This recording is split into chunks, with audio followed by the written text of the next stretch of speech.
拜见前辈，晚辈多有冒犯，此次前来只是想拜入炼魂宗。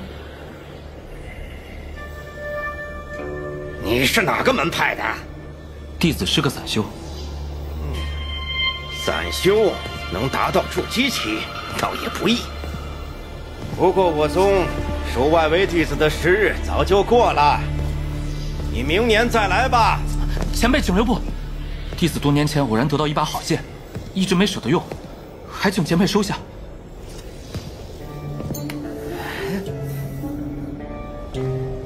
这小子竟能有此等宝贝！此物从何处得来啊？多年前，弟子曾帮助过一个结丹修士，在他受伤之际为其护法，他伤好后便将此剑送予我。可弟子修为不够，无法使用。好吧，老夫看你修行不易，便破例子。跟紧我，炼魂宗内禁制极多，你若是走错了，我可不救你。多谢前辈。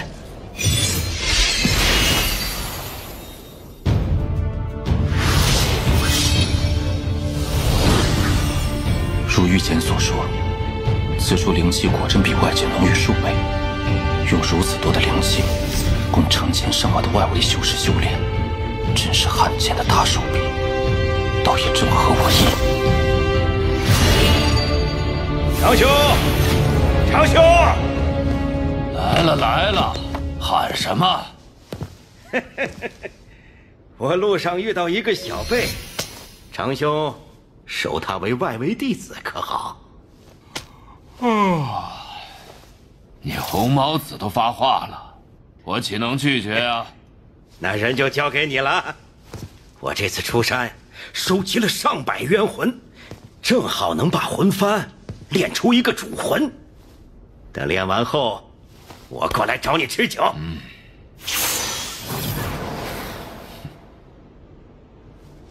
红毛子这无利不起早的性子，你可给了他什么好处？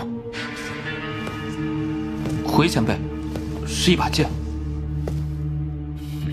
既然如此，那这1090洞便归你吧。1年1块中品灵石。此洞府灵气稀薄，多半是条废门。前辈，弟子想换一间灵气更充沛的洞府。修道之人最忌贪快，你如此修炼，道基不稳，此生不会有结丹之日。晚辈还有一事请教，红毛子前辈刚所说的魂幡是何物？你可知，我炼魂宗内门弟子虽只有几百人，却能与毗卢国其他门派势均力敌，是因什么吗？因这魂幡。正是，魂幡乃我宗特殊法宝，其中玄妙只有内门弟子可知晓。想当年，我一路厮杀进内门，却因在结丹初期停留太久而被取消了身份，落得个外围管事。不知前辈可否透露一二？你现在还没资格。外围弟子每隔3年有一场万人大比，决出1人进入内门。你若想知道，自己去试。是晚辈见人。你叫什么？弟子名为青木。好了，跟我来吧。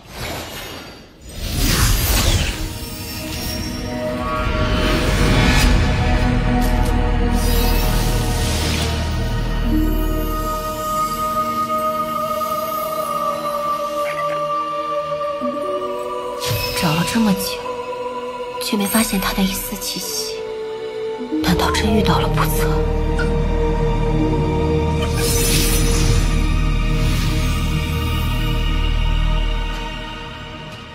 房号越小，表示灵气越多。看在红毛子的份上，我可是给你选了个灵验之地。多谢前辈，晚辈日后定多多孝敬。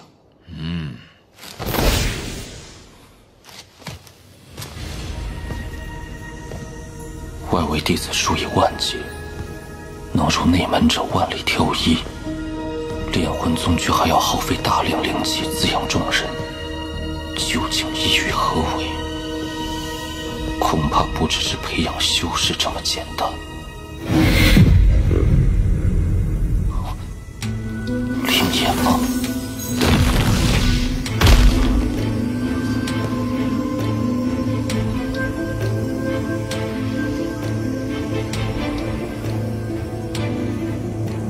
借由坤晶眼汇集灵气，再用聚灵阵防止灵气外扩，倒是个伪造灵眼的好方法。不过若能解开禁制，直接接触坤晶眼，冲击筑基后期倒也够用。以我现在的修为，要想破除禁制，虽有难度，但未尝不可一试。破！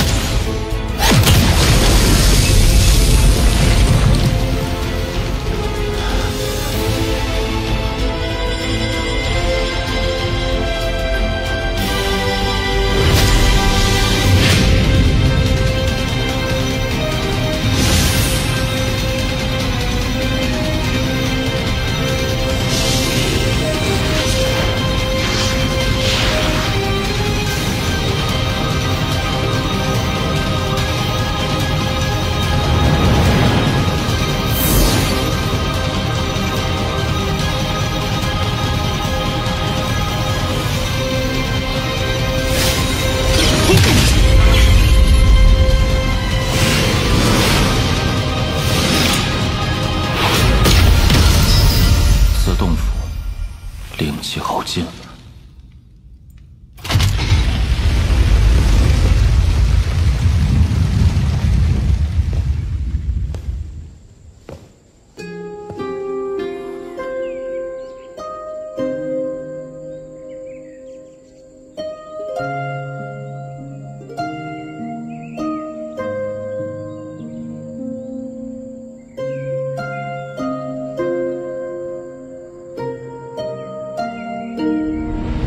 也不知此时婉儿那边怎么样了。还有7年，我必须加快速度，找出灵眼之地，才能彻底将禁锢破除，解除封印。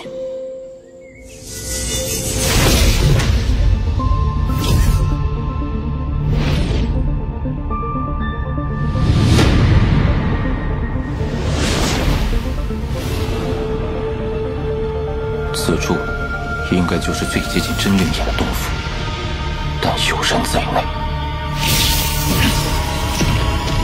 天幕，前辈，筑基大圆满，此人天资平平，却在短短3个月内从筑基初级一跃至此，身上定是有什么逆天法宝。又或是修炼了什么玄妙功法，怕是下次相见，我便要称呼你为道友了。元神崩溃后，我无法隐藏修为，倒让这结丹修士看出了端倪。此人日后定是个麻烦。此地人杰地灵，晚辈日夜吐纳，也是侥幸成功而已。你若能成功结丹，3个月后的宗门大比，便有极大的可能获胜。若到时你真进了内门，可要时常回来看看呀。啊，对了，我要提醒你一句，炼魂宗大比的规矩只有一个：成王败寇，只要能赢，生死不论。多谢前辈提点。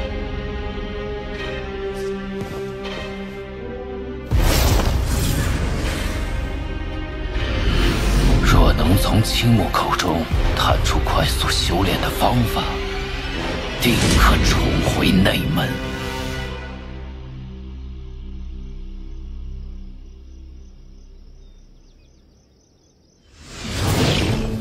奇怪，怎会不关门？不过一个小小筑基，捏死他易如反掌。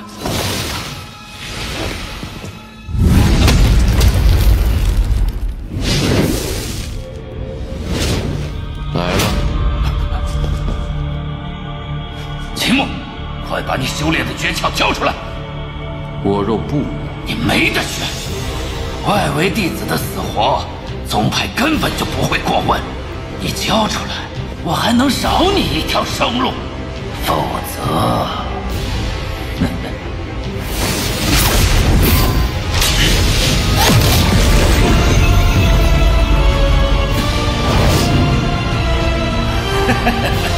你果然有不少宝贝，其实都是老子的了。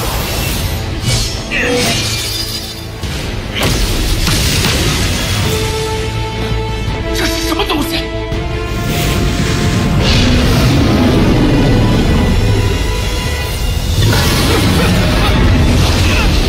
不能少！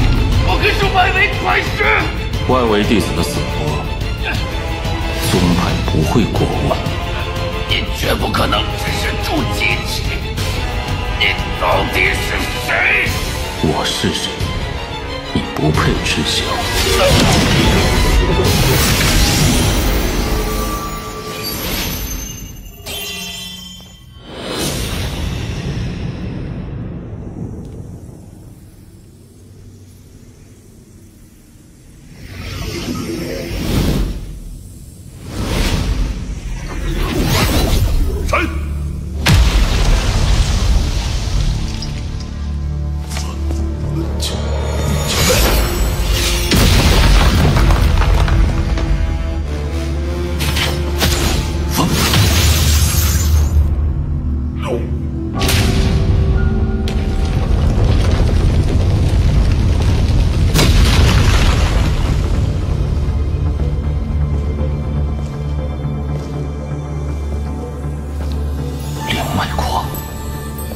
此地灵气浓郁，形成了一股天然灵威，借此来打破封印。